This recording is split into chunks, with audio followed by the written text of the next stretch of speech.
the lichen-studded expanse of Rannoch Moor, an icon of the untamed, a true wilderness, and once a place of thieves and wild men. For generations, the West Highlands were considered to be a dangerous place, a country to be tamed. First, the military came, and then the engineers, and they built roads and railways and harnessed the power of nature. Lochs are Scotland's gift to the world and are the product of an element that we have in spectacular abundance: water. It's been estimated that there are more than 31,000 lochs in Scotland. They come in all shapes and sizes, from long fjord-like sea lochs, great freshwater lochs of the Central Highlands, to the innumerable lochans that stud the open moors. In this series, I'm on a loch-hopping journey across Scotland, discovering how they shape the character of the people who live close to their shores. For this grand tour, I'm taking a walk on the wild side.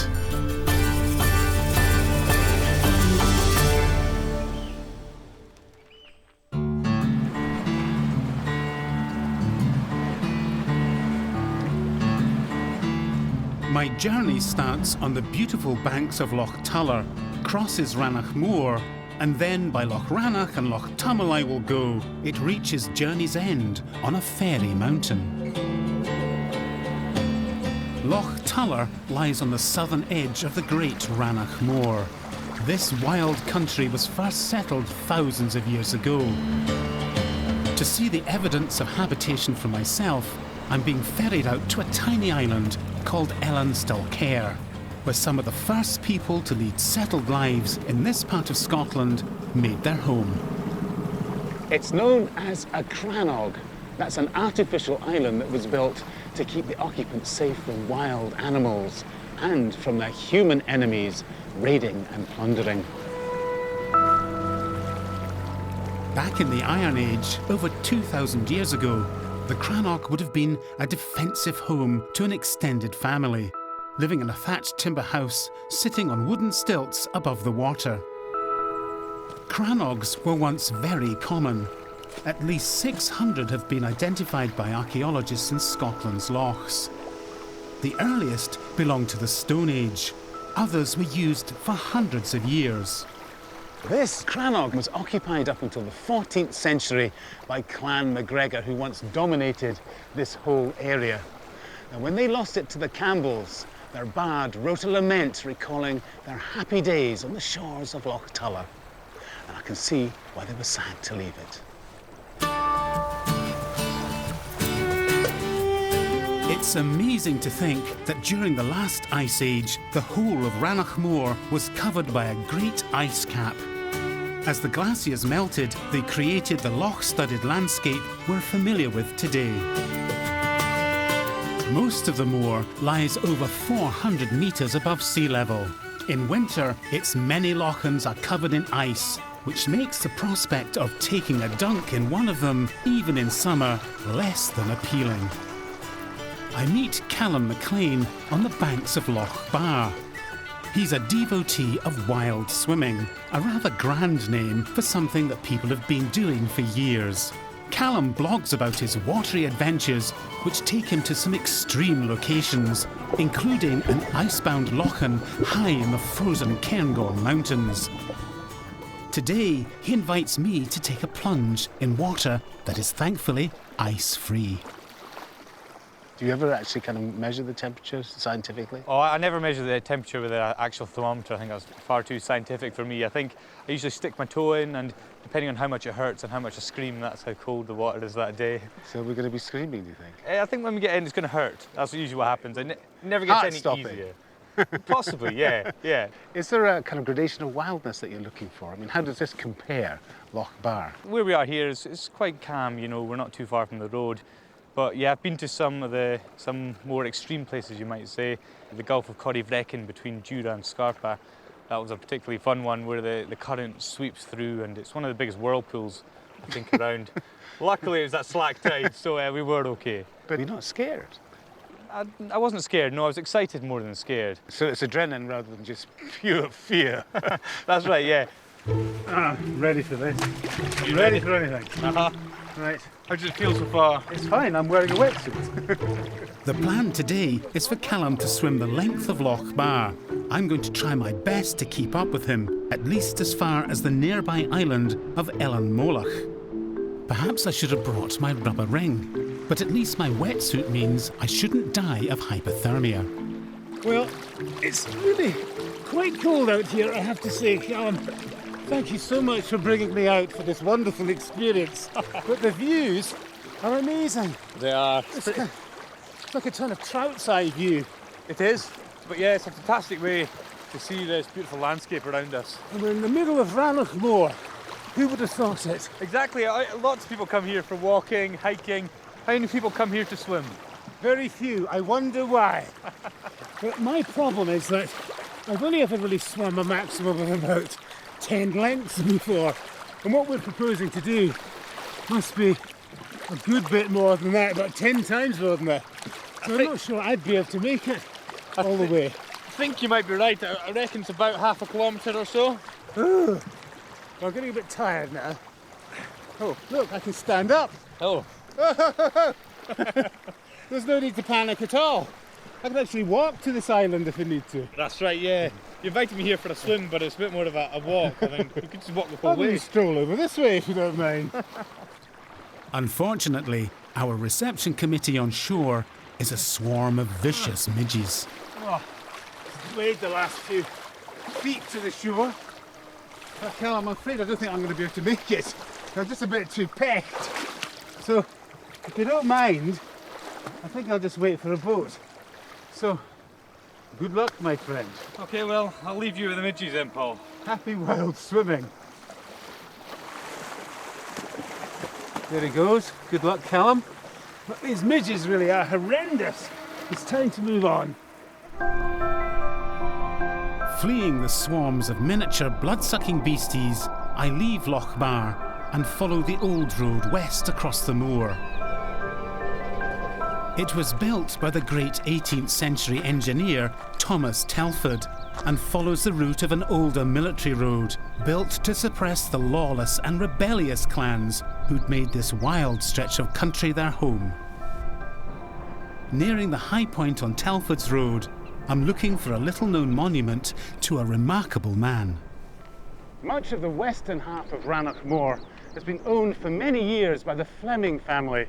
Now, the most famous member of the family has to be Ian Fleming, the author and creator of James Bond 007. But what a lot of people don't know is that Ian had an older brother who at one time was much the more famous of the two.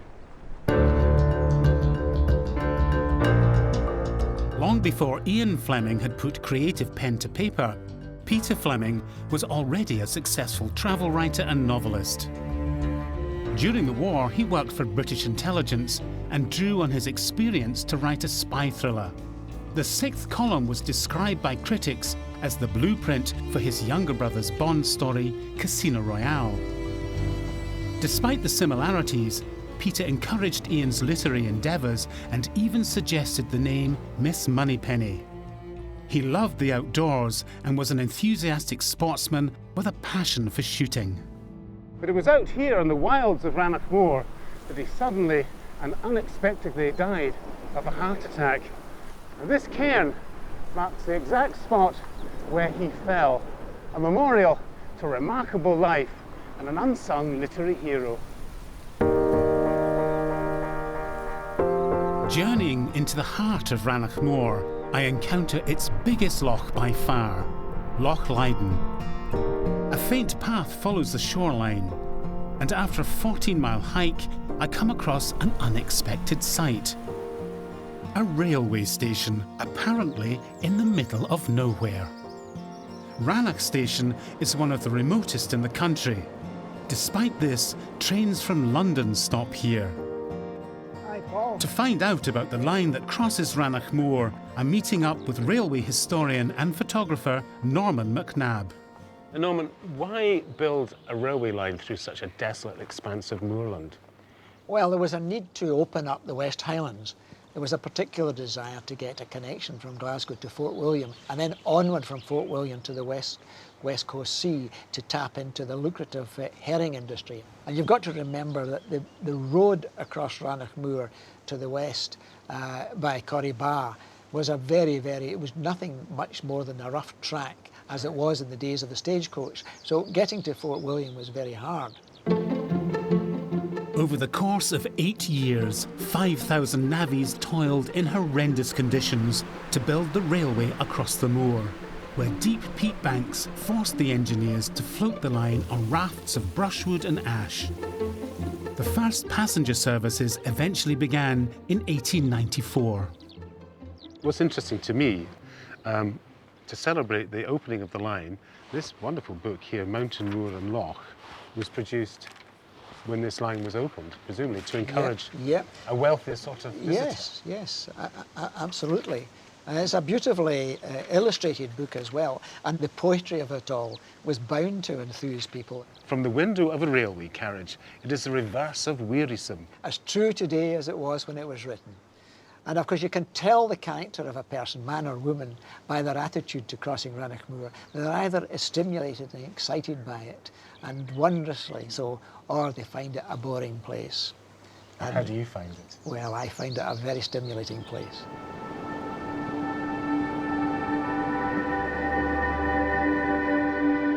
Norman wants to get a shot of the London sleeper train crossing the famous Rannoch Viaduct. So he set off over the heather to get into position. It's a great view of the viaduct. Yep, this is absolutely ideal, Paul.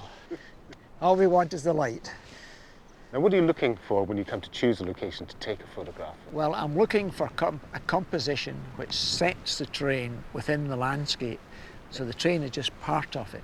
It's primarily to give the impression of the scenery and the location, particularly to bring over this aspect of the wild openness. And it's something unique to the West Highland Line as it crosses over Rannoch Moor. It is real drama with the lighting and the clear visibility. It can be quite fantastic.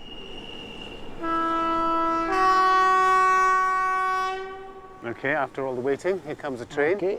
Check the lens caps off, power's on. This is very exciting. And this is the moment, Paul. This is what we've been waiting for. Yep. 1, 2, you getting this? 3. That's brilliant. Yeah. Whoa. Do you wave at trains, Norman? Yes, you do. Hey! We're waving back, look. Yes, I'm not sure about that gesture though, Norman. Having got our shot of the train, suitably invested with the drama of a desolate location, I leave Norman and explore the loch-studded moor, where I'm fascinated to see ancient tree roots protruding from the dark peat. All across the moor, you come across roots like this sticking out of the peat. And these are the remains of a once great forest that covered this desolate expanse thousands of years ago. And many of the roots are pine trees, early victims of climate change. Just after the last ice age, the climate is thought to have been warmer and drier than now, encouraging the spread of forest cover. But then things changed. It got wetter and cooler, and moss thrived, which developed into layers of peat. This eventually suffocated the forests, but preserved the remains of the trees which once grew here thousands of years ago. My old railway guide, Mountain, Moor and Loch, mentions the curious sight of so many old tree roots in an otherwise treeless moor, and goes on to explain that local folk used to use this peat pine as candles. They dry it out, break it into little splinters, and then light the splinters, which made excellent candles to spin wool by. Not that the local folk had much choice in the matter of their illumination, because candles were far too expensive. Reaching the road, I pick up a push bike and pedal west, following the River Gore as it makes its way down to Loch Rannoch, which in the days of the Jacobites was an unruly place indeed. This was a wild country without roads, presided over by a warrior chief.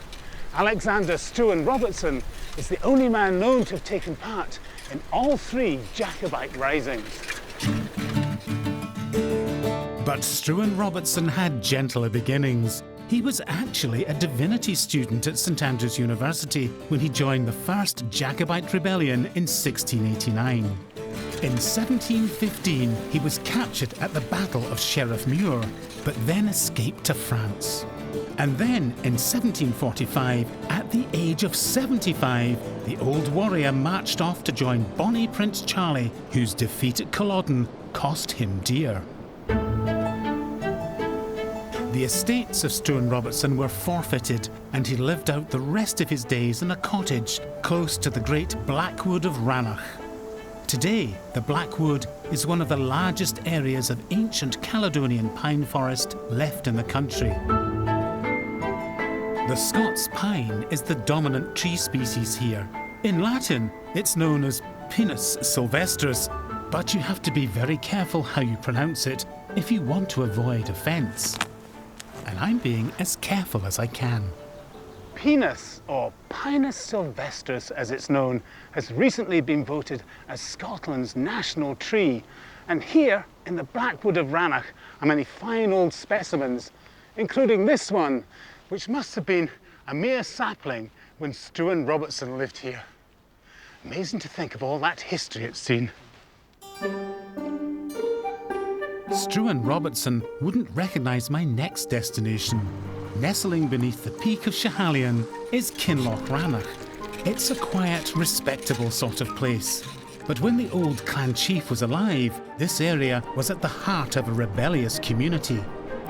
When the Jacobites were finally defeated, it became a refuge for desperate, hungry men on the run. Because the people were starving, the returning warriors had to resort to theft to keep their families alive. And soon Rannoch acquired a reputation for cattle rustling and lawlessness. A captain of the Army of Occupation wrote, "The people of this country are the greatest thieves in Scotland and were all in the late rebellion." But within a few years, the village of Kinloch Rannoch was established. Schools and churches were built in an attempt to civilise the wild clansfolk. And it seems to have worked. There's not a rebellious Jacobite to be seen.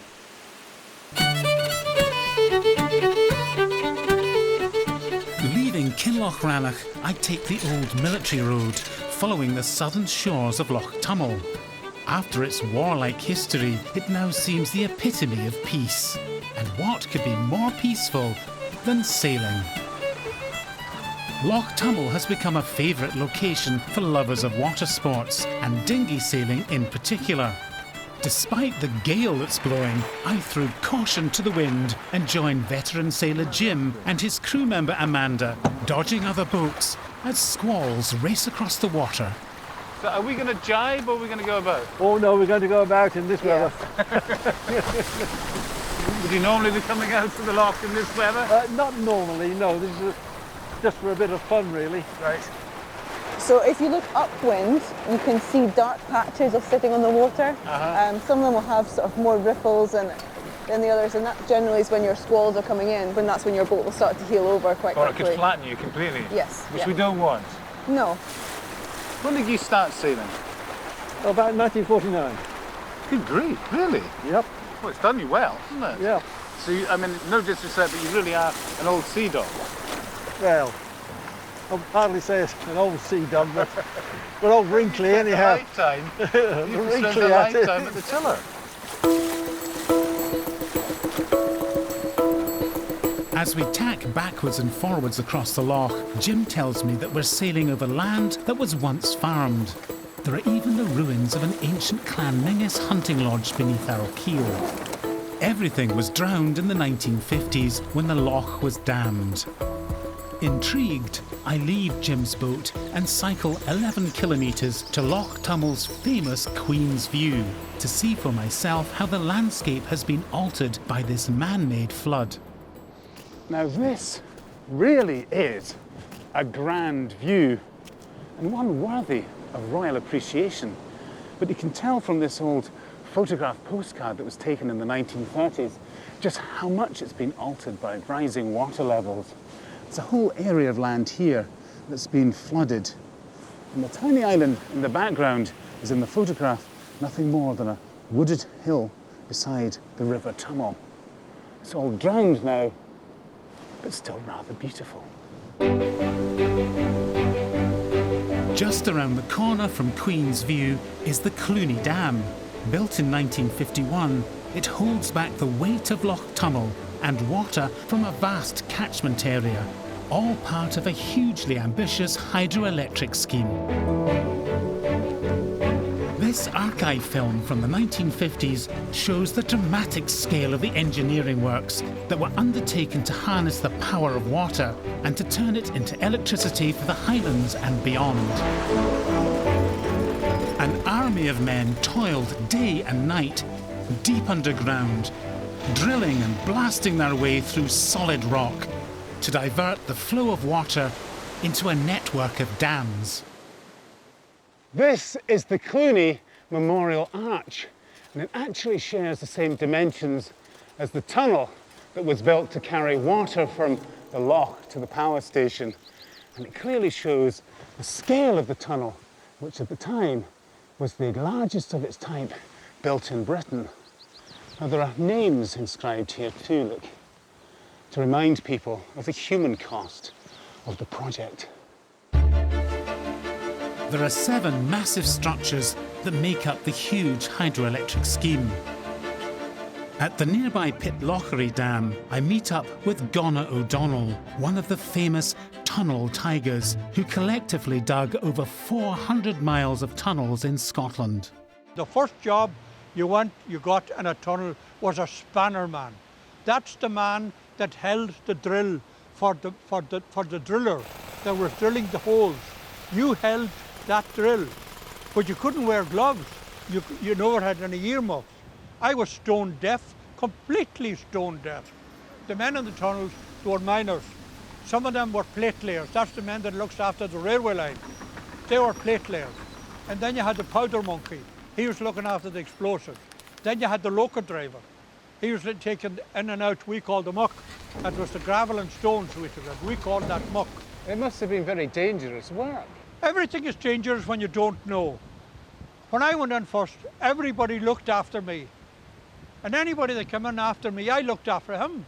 And if I saw a stone hanging above you when you were drilling, if I saw a stone maybe a ton weight or a half a ton weight or 500 weight, I would push you out of the road and point up. I mean, it was a waste of time trying to talk. Nobody could hear you. Gonna lived on site in a camp high on the mountainside, surrounded by hundreds of other men. Many had come from Ireland, others from Eastern Europe, having fled the Cold War to work on the hydro scheme. When you come back to Scotland and you see these amazing dams, what does that make you feel? What do I say? It makes me feel about 18 feet tall. That makes me very proud that I'll weep a small part of it. I was a small part of it, but I was there. In the archive room at the Pitlochry Dam, I meet up with Brian Haslam. Brian was a young engineering graduate when he first worked on the dams. I was excited. I don't know why, but I had faith in my own ability. As the engineering side didn't bother me. I felt quite confident. But I hadn't got a clue. When I first went in a tunnel, I didn't know I could have been on the moon for all I knew. It's a great collective effort, because when we look at some of these pictures here, yeah. You can see men sort of working together on really kind of complicated, difficult tasks, using huge pieces of machinery. That was just making a machine. Yeah. Now what's happening here? This is the Blondin. It's a sort of aerial ropeway that carried the concrete across the dam, named after the guy who walked over Niagara Falls. So you were flying concrete from one side of the glen to the other? Yep, we were doing just that. So what we've got here, we've got this very precarious business. This is men just about an to disappear into the maw of hell. This is just an example of the health and safety rules at the time. Which non-existent, really. Yeah. What do you think is your most kind of abiding memory of working on these tunnels? Is it 4 years of happiness. Really? Yeah. Yeah? Yeah. I get quite nostalgic about this.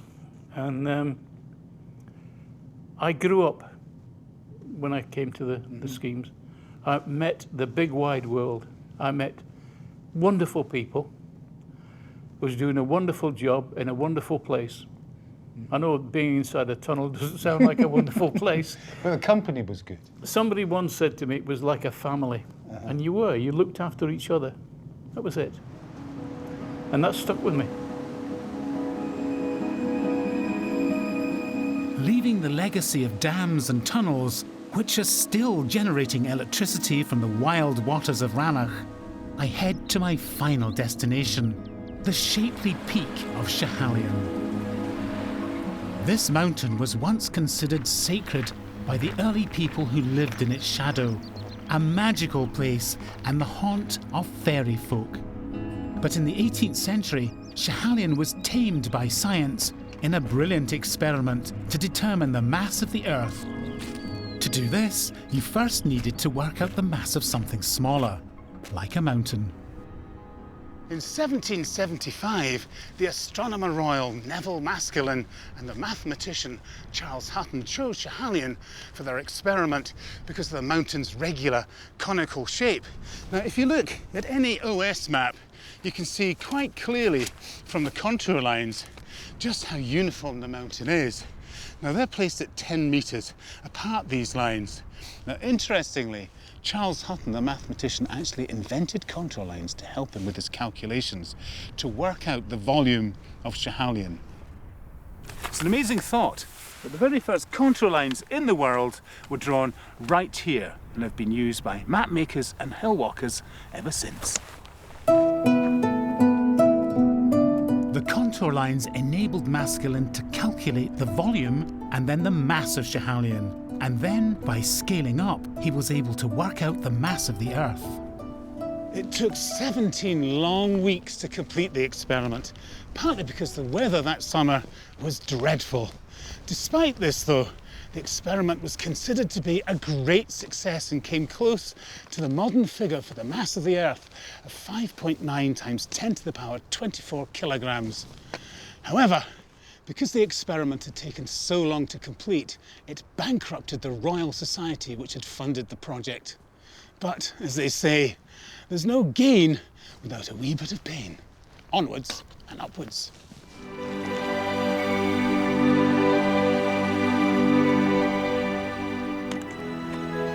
Although Schiehallion had been tamed by science, its reputation for wildness continued. The scientists threw a party on the mountain for the locals who'd helped them with the experiment. It was quite a night. The fiddler burnt his fiddle and then burnt the bothy to the ground. It's hard to be a rock and not to roll. So here we are, the summit of Schiehallion, the fairy mountain of the ancient Caledonians. And from here, you can see my route all the way from the wilds of Rannoch Moor, making this the perfect place for me to end my grand tour. Join me for my next grand tour when I travel into the secret heart of Knoydart and search for Jacobite gold.